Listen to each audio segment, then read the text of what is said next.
Hi, Dr. Charles Soparkar.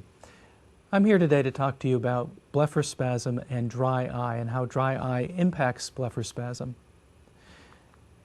And let's talk about understanding dry eye and the tear film and how that impacts blepharospasm. And let's talk specifically about tear film lipid biochemistry, surface tension properties of tear film, cytokine modulation, inter- and intracellular signal transduction, immunomodulation and cytochemistry, and cell surface markers, the important things in the tear film. Well, on second thought, let's not. That's all very complicated and it's very real and important, but you won't understand it, and I don't understand it. And if we really want to take something away from this, we want to keep this simple. And simplicity, of course, is beautiful, so let's keep this simple so we can understand what we're talking about. And I also want to say that as physicians, we make assessments, but much of our treatment decisions are based upon what you tell us. And we depend on you to tell us all the important information. No physician can possibly give your problem as much thought or attention as you can. If you understand your disease, you understand your treatment, you can affect a positive change in your life. And I think the more you understand your problem, the more likely that is to happen. So let's talk about this tear film and dry eye problem in two parts. The first part will be to understand what dry eye is, and the second is to understand what we can do about it today and what's likely to happen about treating dry eye in the future. So understanding dry eye and how it impacts patients with blepharospasm. There are different kinds of blepharospasm, and let me just run over this quickly and say that we are all familiar with the primary forms of blepharospasm, the spastic, where the muscles are contracting and you can't open your eyes, the apraxic, where your eyes just seem to close and no matter how you try to open them, you can't, and the combined, both the spastic and the apraxic, and most patients have some of both of those issues. That's primary benign essential blepharospasm. Secondary blepharospasms are what we will focus on today in just a few moments. There are, of course, complex secondary blepharospasms, which are related to systemic diseases, and habitual blepharospasm, and these are typically what we see in children who, by habit, frequently blink. But let's talk about the secondary blepharospasms. If we have eyes, a pair of eyes, and we take a sharp instrument and we poke them in the eyes will blink. And that's true of any irritant. Any irritant that you place on the eyes will cause the eyes to blink. And that might be pollens, it might be allergens, other allergens than pollens, smoke, other pollutants in the environment, toxins, and the most common toxins that we present to the eyes are those we find as preservatives in teardrops that we put in the eyes. Bright glare, eyelashes that are turning in and rubbing on the eye will cause you to blink frequently. Wrong spectacle correction. If you have the wrong glasses, you might frequently blink. Stress will certainly cause frequent blinking. And dry eye. Dry eye is a very common problem. Up to 30% of the population has a dry eye problem. And over 30% of all medications that we take increase dry eye symptoms, sometimes with great frequency, and perhaps the worst of these are the antihistamines that we frequently take, especially in the Houston area where people have so many allergies. And perhaps as many as half of all patients with blepharospasm have dry eye. So it's a significant problem causing secondary blepharospasm. What is dry eye? Well, we don't really mean dry eye. What we mean is an eye irritation that results from a tear film problem. And perhaps we're better to call this dysfunctional tear film syndrome. However, that's a mouthful, so we'll stick with dry eye. To conceptualize the problem, here's a bucket, and here's a ball that we toss into the bucket. The bucket represents the eyelids, and the eyeball is represented by the ball. Now, we make tears all the time. We have to in order to keep the eye lubricated. If we don't, the eye will dry out, and that's not only very painful, but it's very dangerous for the eye. So we make tears, and that keeps the eye nicely lubricated. But we have to have a tear outflow system, otherwise the tears that we produce constantly will overflow and pour down the face. And this is the homeostatic situation that we like, where tear production and tear outflow equal one another and keep the eye well lubricated. And this is a model of what we see in real life. Here's a picture of an eye and a nose. The nose is down toward the left side of your screen, and the eye is over on the right. And up in the top right corner is something called the lacrimal gland. And this is one of the things that makes one of the components of the tear film. And here we see it making the tears, which then drain down the nose into the back of the nose and the back of the throat. And that's why when you cry, your nose runs, because this is the normal egress of tears from the eye. So here's our model.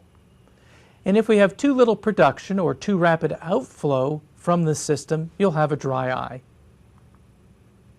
Sometimes we treat dry eye with punctal plugs. We clog up the tear drain, and this keeps more fluid on the eye. This is not always a good thing, because the tears may become toxic, and you can have a toxic tear syndrome or toxic tears causing a dry eye problem, and we'll talk more about that later. So I told you that this is the desirable system where we have tear production equaling tear outflow.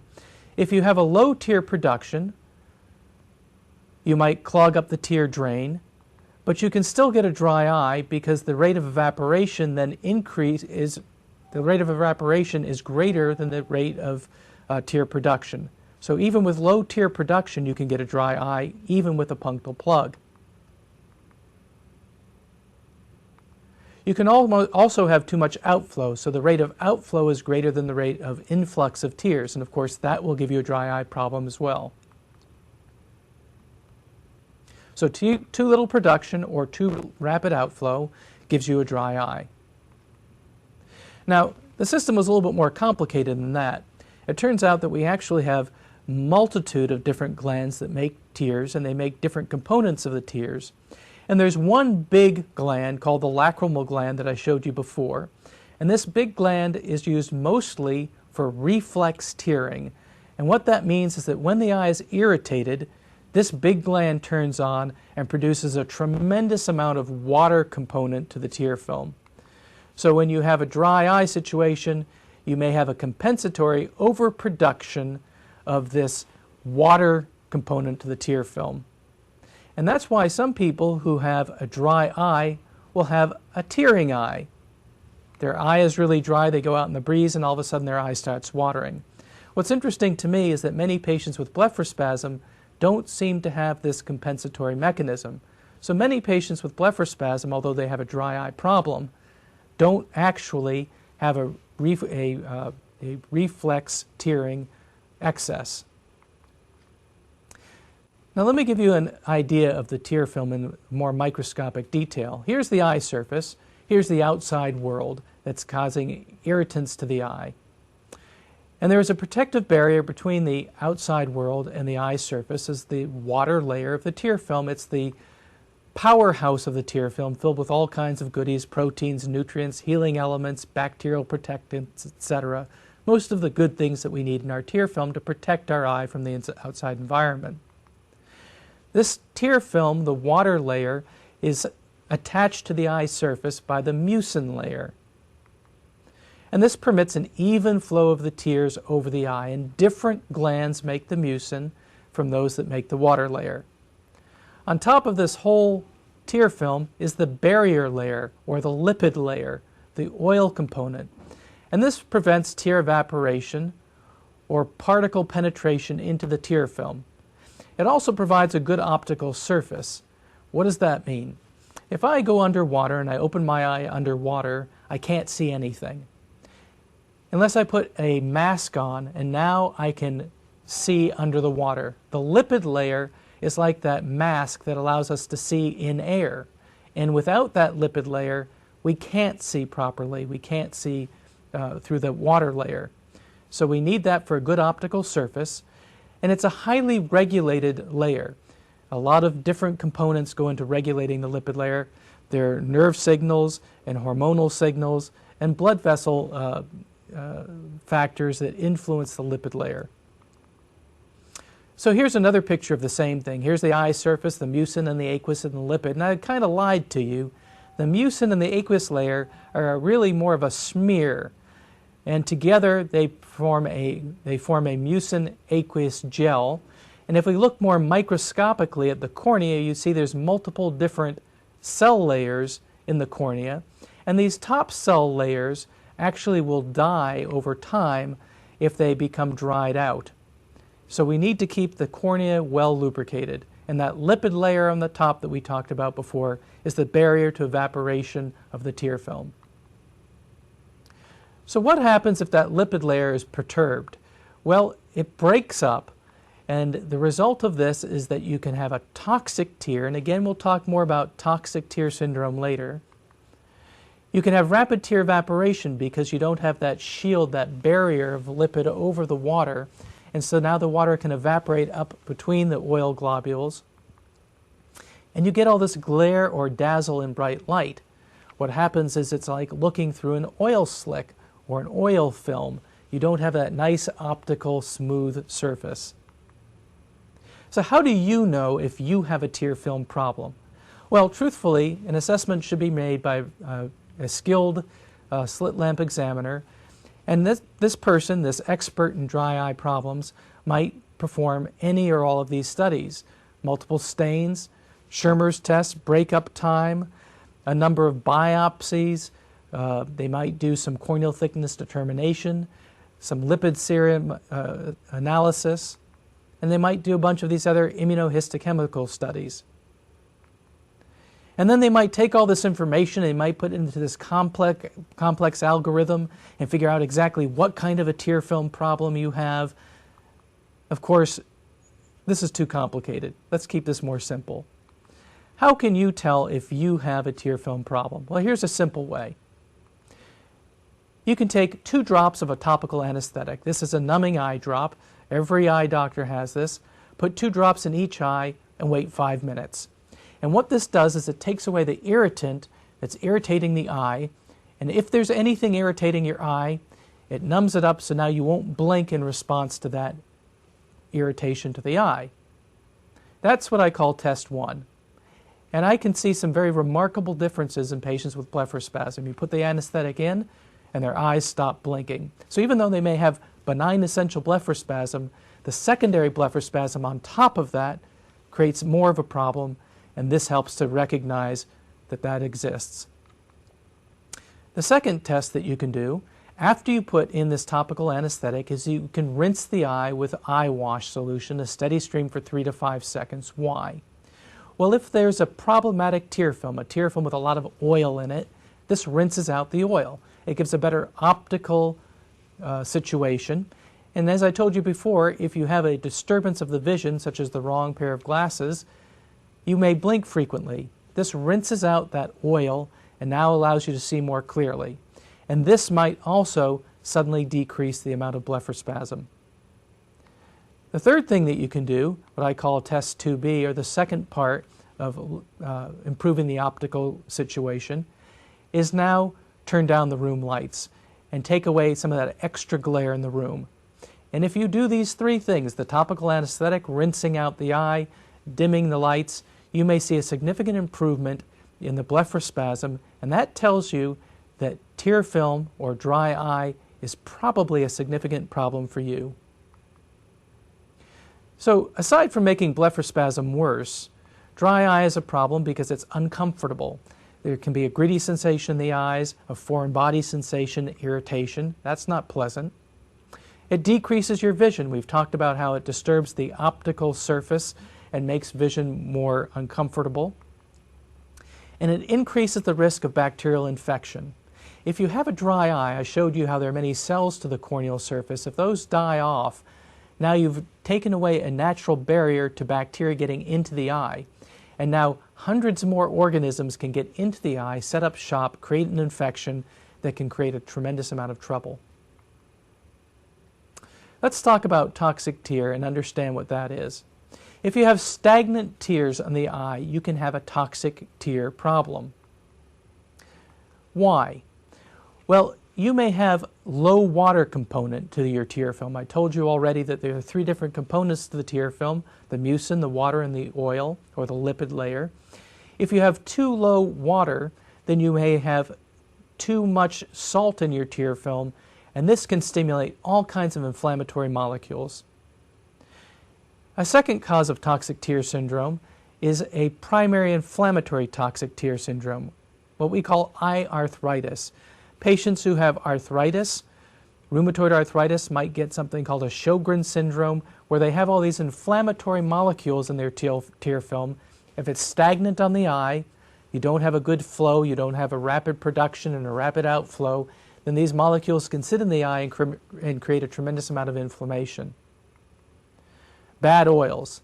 So the lipid layer may hang around on the eye for a long time, and diet can play a role in improving that. But the old oils in the tear film degrade when they come in contact with the oxygen in the air, and that can create a lot of irritation. So now you understand how if you don't have a good production, a good outflow, if you just have a low production and you clog up the tear drain with punctal plugs and you don't improve the tear quality, you may develop a toxic tear syndrome, which is just as irritating to the eye as not having any fluid on the eye. Now, I want to spend just a couple minutes giving you a little bit better understanding of some of the biochemistry in a simplistic form of what's going on. You have some predisposing factors that are irritating the eye, whether these are allergens, environmental stress, viral infections, whatever it is that's irritating the eye. And this creates a lot of inflammatory molecules irritating the eye. These stimulate more inflammatory molecules on the eye. And then this in itself creates more of a problem with the tear production. The inflammatory molecules will turn down tear production and create an irregular tear production, so you don't have a good balance of those three components. And as you can see, once you start the inflammatory cycle, it keeps perpetuating itself. It feeds upon itself. So once you've started this cycle, it's very difficult to turn it off. And here's another way of saying the same thing. Whatever it is that starts the inflammatory process, and some people think that circulating androgens, that's a hormone in the body, protect against this inflammation. And if you decrease the androgens, that happens to all of us as we get older, you may increase the inflammation on the eye. And here are some ways that you might drop your androgen levels, increasing the inflammation on the eye. And the balance of estrogen and progesterone in particular is interesting. There are a lot of people that think that this directly influences the androgen levels, and that the androgen levels also influence this, so it's a feedback loop. And you can understand why around menopause many women will start to have problems with dry eye. And all of these things, of course, all of these hormonal changes will influence the inflammation on the eye cell surface. And again, once you have this inflammation taking hold, you turn on other cells that create more inflammation. You have decreased tear production, and it makes the benign essential blepharospasm much worse.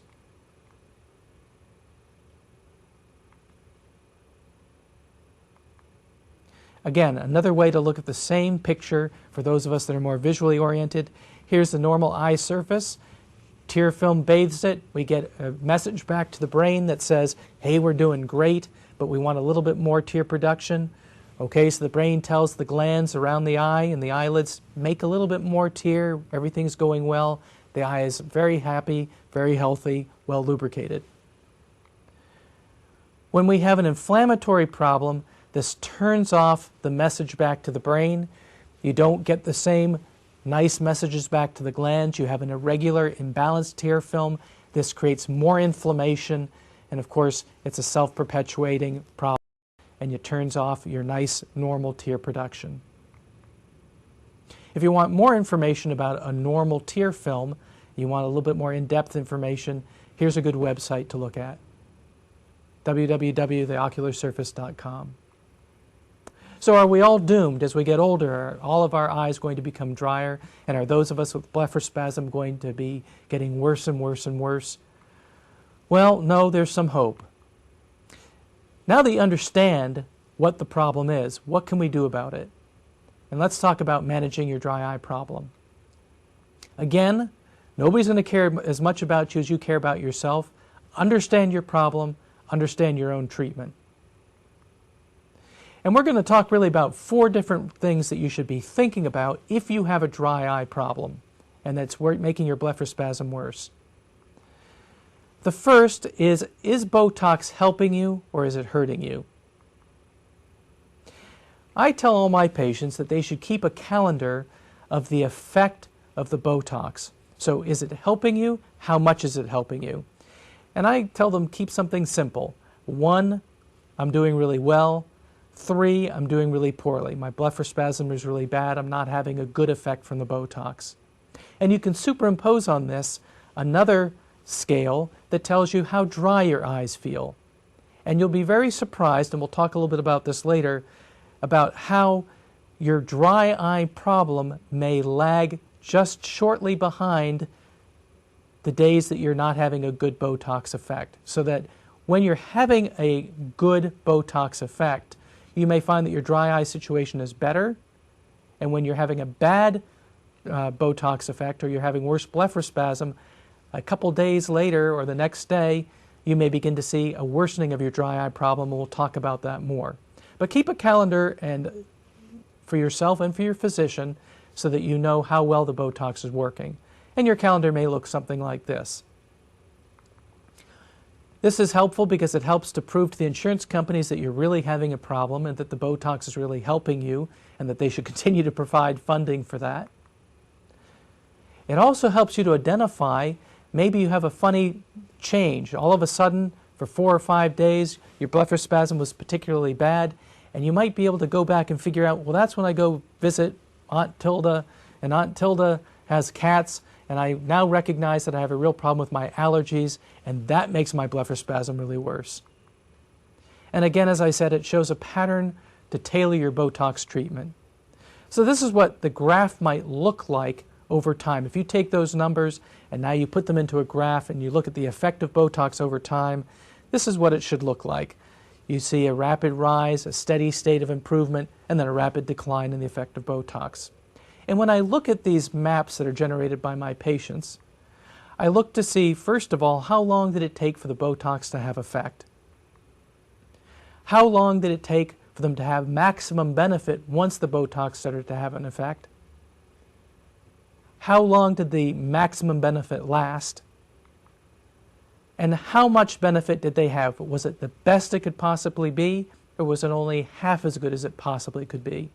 And this helps me to guide the treatment, both the location and the amount of Botox that I'm giving patients.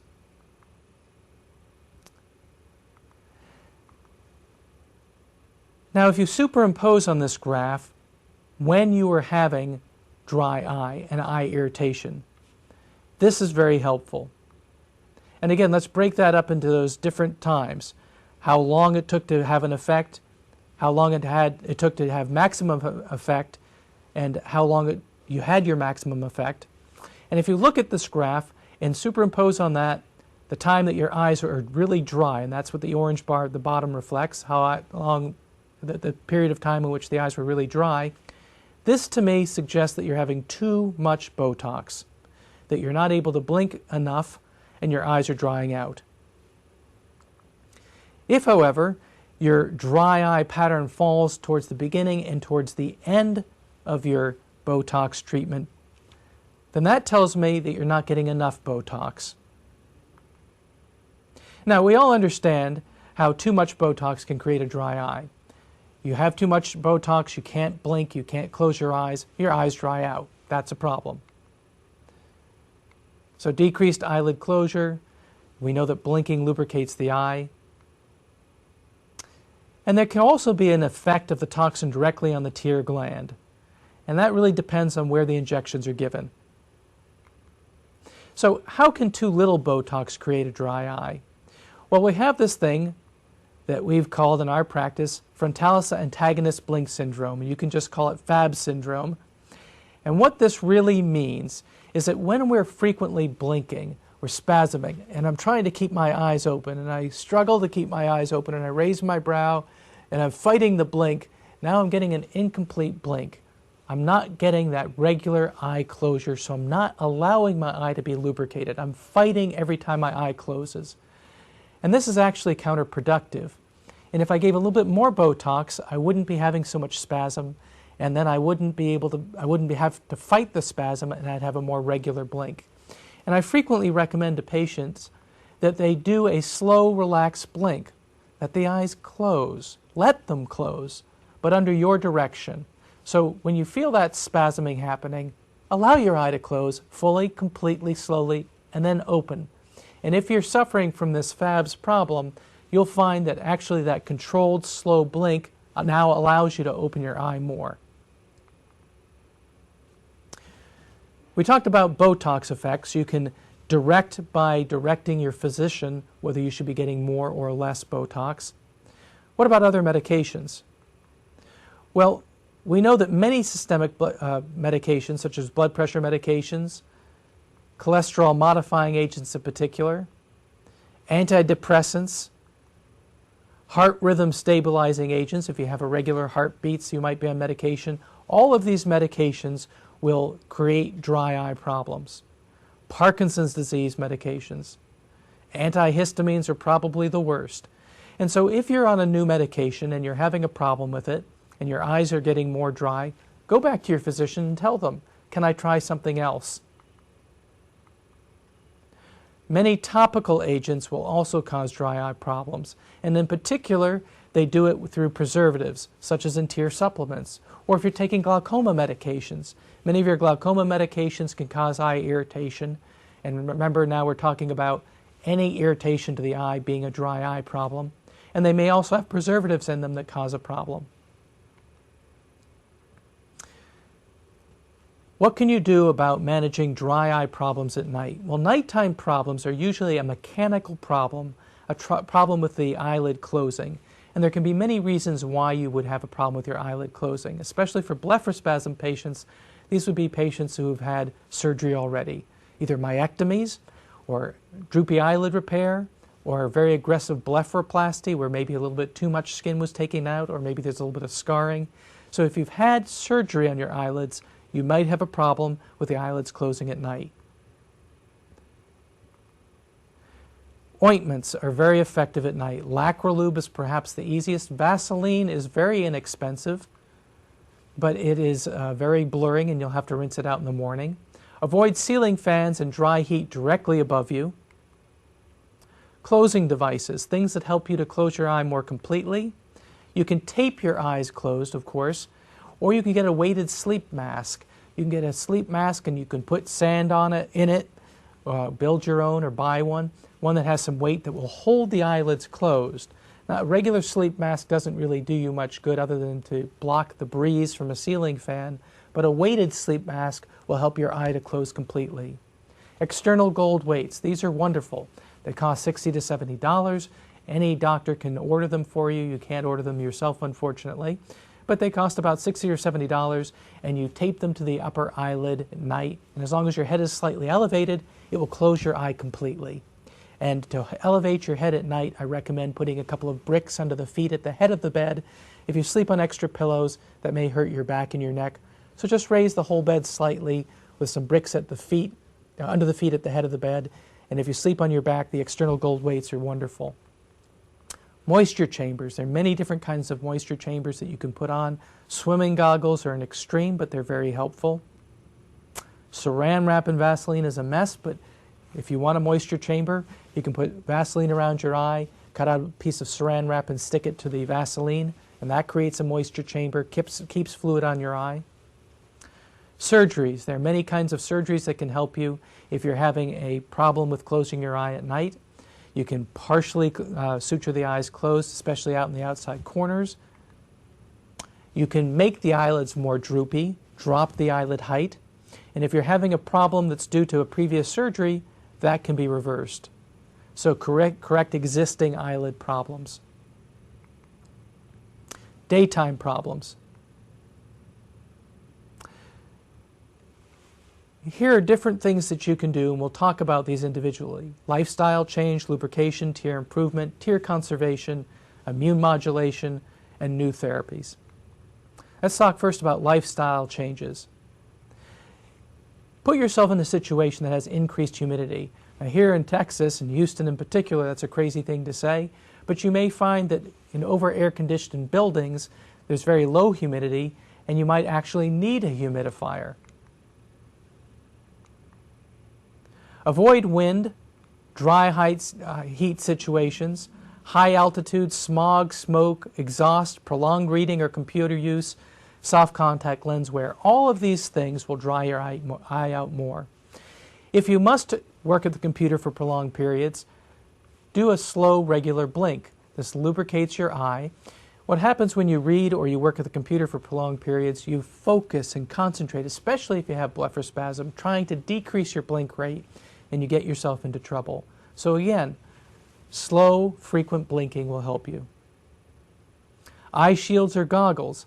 You can wear these things to keep out the breeze and the extra wind that's blowing across your eye. Dr. Richard Yee in Houston has developed a gasket that can fit over anybody's spectacles, and this can cut down the breeze and really be much more comfortable and cut down glare as well.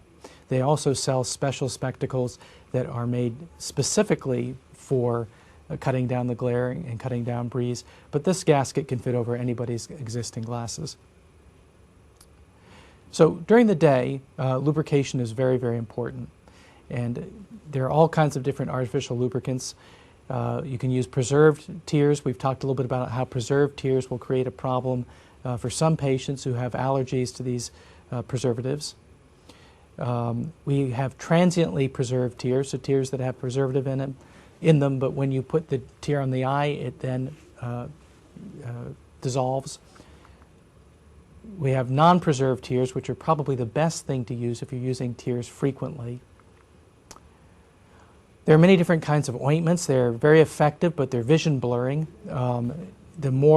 The thicker the ointment, the longer it lasts, the better protection it is, but the more it blurs the vision. There are a couple of tricks that you can do. One is to put an ointment in one eye, wait about 20-30 minutes, and then put it in the other eye. And this allows you to keep both eyes well lubricated while you have good vision at all times. There are also inserts that can slowly release lubrication in the eye. They're very effective, but they're uncomfortable. For many people, they find them uncomfortable. Probably the most popular brands, and I have no financial interest in any of these drops, but my patients tell me that perhaps the most popular brands are Systane, Genteel Gel, TheraTears, Bion Tears, and most of these come in many different flavors. The Refresh line is also very popular. When I say they come in different flavors, they come in different thicknesses. And we can talk about improving the quality of your tear film. Warm compresses are very effective. What the warm compresses do is they melt the oils that are in the glands and get them out more evenly so that you don't have these stagnating oils in your tear film. Omega-3 fatty acids, fish oil, are very effective in improving the quality of the tear film. Flaxseed oil is very effective as well. Both the omega-3 fatty acids and the flaxseed oil are much better absorbed if you take them with a sulfonated protein. And tempura is a sulfonated protein. Perhaps more popular and easy to get hold of is peanut butter. So if you take omega-3 fatty acids or flaxseed oil with a little bit of peanut butter, that makes it much better absorbed. And I always tell patients that if you're going to take flaxseed oil, you should take the actual oil, not the capsules. The capsules do not dissolve very well. If you must take the capsules, poke holes in them with a pin, and then you'll be able to take benefit from the flaxseed oil.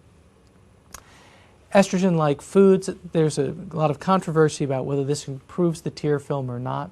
Remember, we talked about how an imbalance between progesterone and estrogen and androgens can affect the tear quality. Some people think that estrogen-like foods improve the tear film. Others strongly argue against it. I don't really know the answer, but it's certainly a topic of controversy. Estrogen foods in particular, estrogen analogs can be found in soy and many nuts.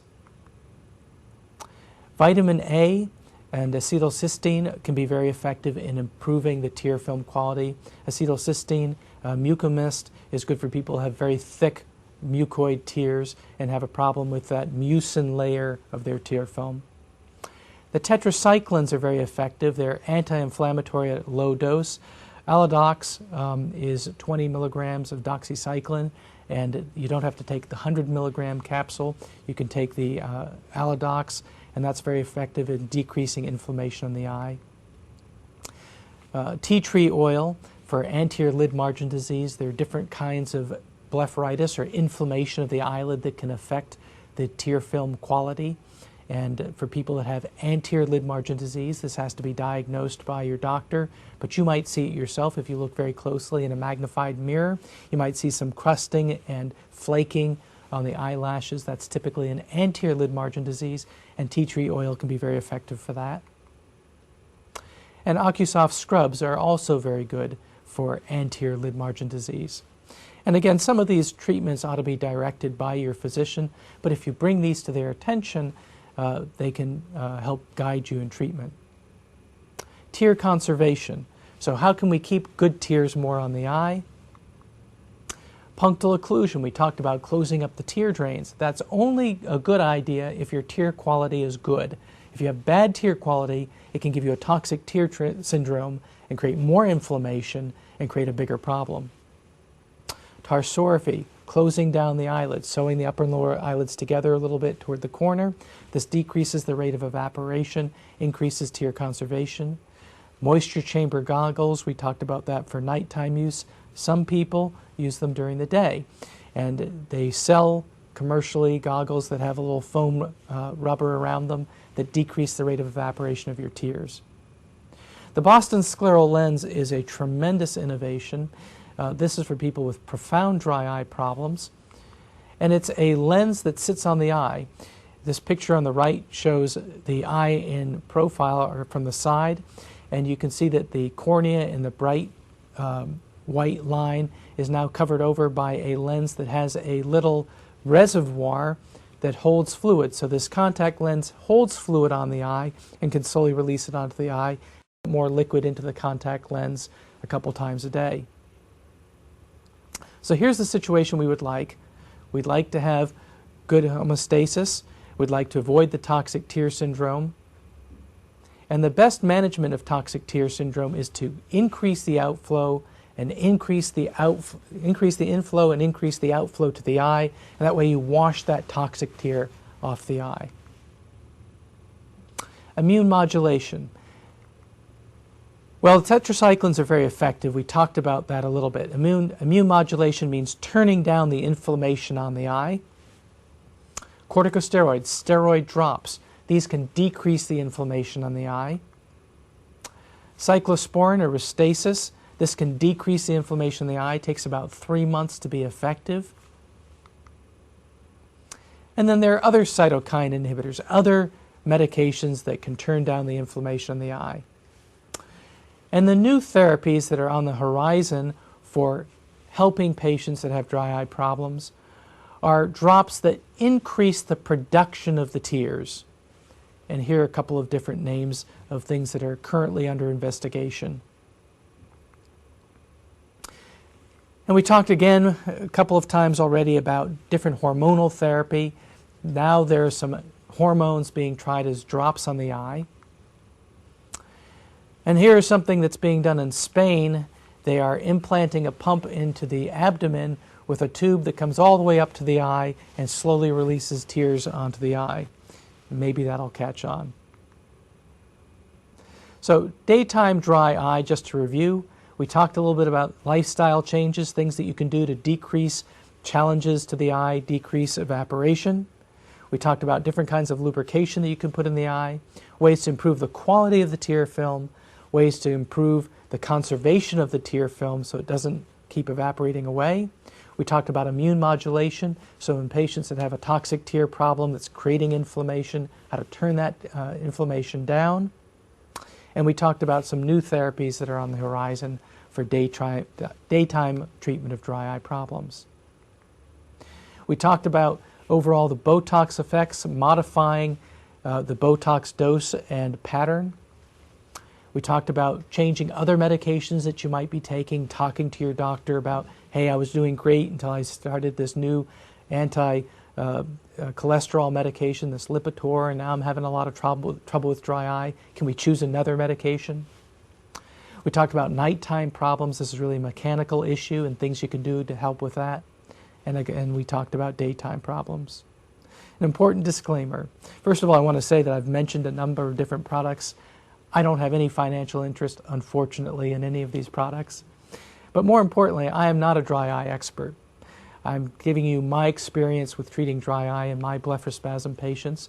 And really, if you're having a dry eye problem, or if you want to know if you have a dry eye problem, you ought to seek an expert in that field. So somebody who's an anterior segment specialist. There are 9 different specialties in ophthalmology, and you can find somebody who specializes specifically in tear film and dry eye. And then I would help to guide them in helping you by telling them what you think your problem is based on the things that you've learned here today. Thanks very much for your attention. I hope that this has been helpful to you, and perhaps this can stimulate some discussion, and you can discover from other patients that have blepharospasm things that have worked for them with their dry eye problems. Thank you.